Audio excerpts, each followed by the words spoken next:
Hey everybody, this is a quick video in case you have a Sonos RoamXL wireless Bluetooth speaker and you need to do a hard reset on it. Now you might need to do this hard reset on it if the speaker is not connecting to Bluetooth, or if it keeps disconnecting, or if you're having other troubleshooting issues with the speaker not working, or if you want to give the speaker away or you just want a fresh start and have it forget all the devices it's paired with. We can do that relatively easily. All you need to do is, first of all, on the back of the speaker, there's a power button. Just press and hold that power button for 5 seconds. It will turn the speaker off. And then, once you do that, you can come in here and press and hold the play pause button and just press and hold it. And while you're pressing and holding it, you're going to go around back and press and release the power button just like you were turning it on. So all the while continuing to hold this, then go around back and press and release the power button.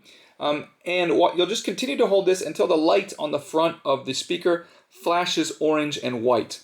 Once it flashes orange and white, you can let go of the play pause button and let it complete its restart, which you'll know is complete when the light flashes green, and then you can set your speaker up like if it were a new speaker.